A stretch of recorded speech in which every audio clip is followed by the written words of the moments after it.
What's up, guys? It's the Vinyl Casket, home to the lamest taste. My name is Nick. You can check out my YouTube channel at The Vinyl Casket, all one word, where you could subscribe, like, and comment. Hit the bell for much, much more.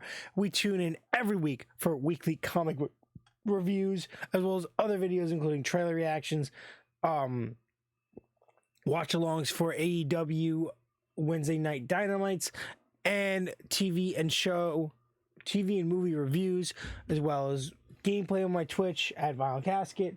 But the main thing we do here is talk about comics. That might be changing soon, so let's have some fun. We have a small stack this week. We get them on Wednesdays. We read them, we bag and board them, take photos in the photo booth for the Instagram Vinyl Casket Comics, where there's little mini write-ups for all those weekly little books. And we talk about them here on the stream with you guys. So we go Indie, Marvel, DC. We're going to start off with Indie, as always. We're starting off with Image Comics. This is issue 5 of Radiant Pink. I believe it's going to be a 6-issue miniseries. This should be the second to last issue. This was the most fun I've had in this miniseries so far. If you don't know, Radiant Pink is part of the Supermassive Universe, which was started by the book Radiant Black, which is about 23 issues in, and is about to have another big event that happens, some kind of war, and it's going to tie into the Supermassive crossover, the second one, and it ties into multiple titles, including Radiant Black, Radiant Pink miniseries. There was a Radiant Red miniseries. There's an ongoing for Rogue Sun. I believe there was a miniseries that just ended for Dead Lucky. And there's the hardcovers, the hardcover volume 1 for, and I guess 3-issue miniseries for Infernal Girl Red. And that's a lot. There's a lot going on for this little universe that Image has put out, and I love it. And this issue was fun. The struggle, the conflict, the emotion was real. They really rallied back from the last issue. Issue 4 was kind of weird. Kind of took all the highs and lows from the last couple issues and kind of mixed it around and just threw stuff in my face. But they really grabbed that stuff and settled it and kind of streamlined it for me in this issue. And I liked it. And I loved the references. I loved the corny jokes. I liked the back and forth of the characters. It was a lot of fun. We rate them 1 through 10. I'm going to give this a solid 7.5. Thought this issue was a really good spring back, and I'm excited to see the next issue where it's going to end the miniseries and go straight into Supermassive. We move on to Dynamite Comics with issue 3 of Disney's Gargoyles, with a variant cover. I am loving the series. This issue, it's a storyline that's like, okay, it's fun. If you like Gargoyles, you're gonna enjoy it. It feels like an episode. It's kind of like prolonged and stretched out, but like you kind of see why. Like the storytelling isn't rushed, but it isn't like dragged out. So it's just kind of like a good pace. But issue 3, things happen. There's solutions. There's new storylines kind of being brewed. I really liked it. Artwork was phenomenal. Really solid book.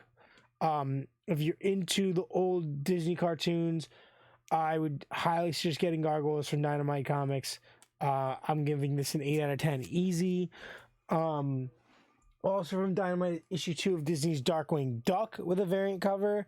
This issue was ecstatic. I loved it. It feels like, while Gargoyles is telling an issue-to-issue story, right? A consistent multi-issue story. It seems like Darkwing, or at least from the first and second issue, are one-shot stories. So each issue is its own kind of independent little story, which would make sense for the show. Was kind of like that. But yeah, we get another villain. Lots of fun art. Really, really good art. I really love this. I am a huge DuckTales and Quack Pack fan, so Darkwing Duck is up my alley, and I love it. I don't know, he's still not behind me, but I used to have a Scrooge McDuck behind me. I love this series, and I love this issue. Issue 2 is great. I highly recommend you guys pick it up. Out of 10, I'm going to give it a 9. I think this is just whatever deal Dynamite made with Disney. this is the reasoning why they're really killing it. I know they have a line of Disney villain books coming out with Scar from The Lion King, and I believe there's another one like Maleficent maybe. But so far with Gargoyles and Darkwing, I I'm on board. Whatever team they put behind this is aesthetically doing a great job. So we're gonna move on to Boom Studios with issue 29 of Something Is Killing the Children. This series from James Tynion the fourth, yes, James Tynion the fourth, is incredible. This issue is great. This issue really just, there's been times in this past story arc where I've questioned like the pacing and like, is this just dragging it on? But this issue's really like cemented all the different things that I've questioned and tied them all together. So I'm like, okay, it makes sense. This is a series where I got into very late, and I collected the hardcover and I read like 15, 16 issues in one shot. And I believe that is the way to digest a series, is to binge it.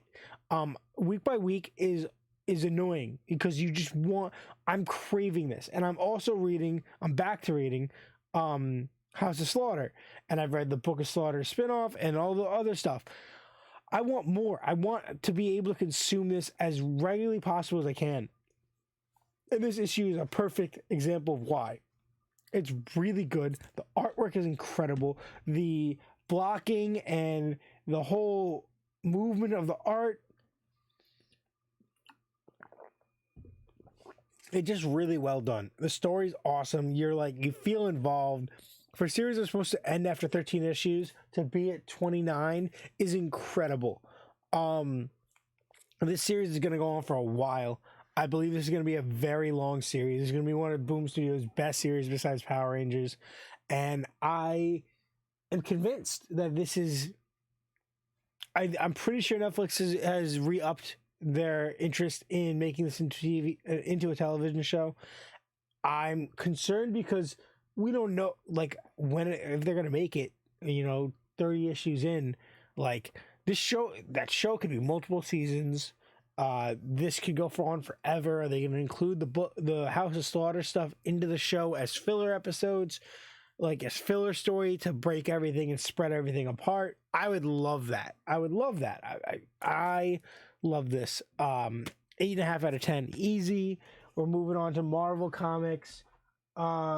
With issue 10 of She-Hulk with that A cover. This series is awesome. This is Rainbow Rowell, YA, not fantasy, but like a YA weird writer. She's doing a great job of writing She-Hulk, and this issue was really, really interesting. The relationship between She-Hulk and Jack of Hearts has been great. This issue kind of like cemented that, in my opinion, and kind of put a new spin on that relationship that we've seen for the last couple of issues. So I'm excited to see where that's going. I like this villain they've kind of teased, the references of like the instability of Bruce Banner here. I like it. I'm down. I'm giving this an 8 out of 10. Moving on to issue 20 of Amazing Spider-Man.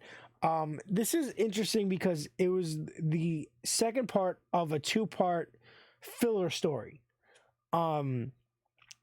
basically just like cementing the relationship and like the trust between Spider-Man and Black Cat, which is cool, but they just keep prolonging the whole Mary Jane storyline and what happened in 6 months. We don't know still. I think it's gonna happen. It looks like she's gonna be on the cover of next month's issue or next cycle's issue. I like this issue. I like the artwork. I'm a fan of it. I'm okay. I'm gonna give it a 7 out of 10. Moving on to DC, we got 2 books. We got issue 793 of The Flash with the cardstock cover. Only reason I got the cardstock cover is because the people on this cover, right? So you got Wally West Flash going up against Reverse Flash. You got Kid Flash versus Godspeed, which we were teased Godspeed in that one-shot special. He's alive. That's why I got it, because I'm a big Godspeed fan. So anything with Godspeed, I'm getting. Jay Garrick versus his dark version of himself. And that's cool. I really wish we could have seen like Professor Zoom versus like Impulse somewhere in here, and like Barry. But storyline right now is 1 Minute War still going on. I didn't think 1 Minute War was gonna be this many parts. I thought it was gonna be like a one shot kind of special. And that's it. But no, we've gotten a special. We've gotten like 5 parts. And we have all the Flash characters. We got Jesse Quick, we got Max Mercury, we got Jay Garrick, we got the kids, we got Impulse and Kid Flash, Wally and Barry, Jay and Max. Like, it's everyone you could think of is here, and I can't wait for Godspeed to come save the day, because clearly that's what they're aiming for. This is an excuse. All this weird shit. He was definitely trapped in the Speed Force, and because time's frozen, he's able to run around and do shit. He's back. I know it. Giving this an 8.5 out of 10. I love this series. And then issue 101 of Nightwing. I love this. I am so excited with the references and the bringing back of Titans. I'm so excited with the references to Teen Titans Academy. I am having a incredible blast reading this. The artwork is great. They went back past issue 100 and referenced issue 98 and 99 and stuff. And there's like a shapeshifter. We're seeing the demonic presence, all sorts of stuff. I love this. This book is heartfelt. It's interesting. It's action packed. It's fun. It's well written. It's well drawn. This is an easy 9 out of 10. This is a great series. With that being said, we're gonna quickly wrap down my top 5 of the week, which I can easily just pick out 5 books that I believe belong in it. I'm leaving out 3 books, right? So now I got to figure out what order. What order are these 5 books going to be in? I'm going to go with number 5. I'm going to go She-Hulk at number 5. I'm going to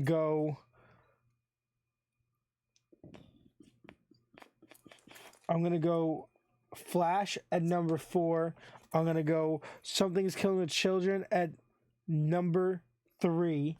I'm going to do Darkwing Duck at number 2. And obviously Nightwing's going to be 1. Because I think it is the most... Besides, I would say Something's Killing the Children, it's the most sustainable and consistent book that I've been reading that just keeps kicking butt. I am really enjoying it. And those 2 series have been consistently good for a really long time. As well as Moon Knight. Which didn't come out this week. But it looks like next week I only have 2 books coming out. So, not sure if we're going to do a review or if we're going to hold that off for the week following this. Yeah, it looks like Radiant Black and Blue Beetle are the only things coming out. And then I got like 6 or 7 books. 2 Flash books are coming out in 2 weeks. They should just move that over, but whatever. Yes, so 2 weeks I got 2 Flash. Looks like another special, and then the next issue you got Spider-Man, Batman, Moon Knight, Predators issue 1 for the new series, and Rogue Sun. Yes. All right, 22 issue 22 of Radiant Black is next week. And it looks like... Oh, hit this button. Yeah, it looks like nothing else that I'm reading, that I'm picking up in person at least, is coming out. I'm slowly trying to transition to online reading and giving you guys like recaps. I might get issue 6 of I Hate This Place, but I hate books to go on hiatus.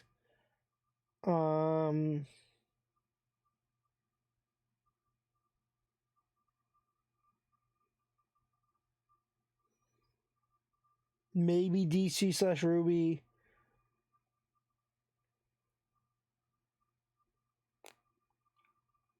Yeah, it looks like maybe Buffy the Last Vampire Slayer special.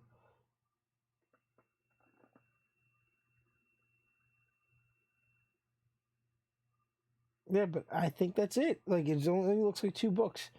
Thank you guys so much for tuning in. This is the Vinyl Casket, home to the lamest taste. You can check out my YouTube channel at the Vinyl Casket, all one word, where you can subscribe, like, and comment, hit the bell for much, much more. We have content coming every week, multiple days a week. We will get you that content. You got to do me a favor though. Besides subscribing and liking and commenting and hitting the bell, I need you to stay lame.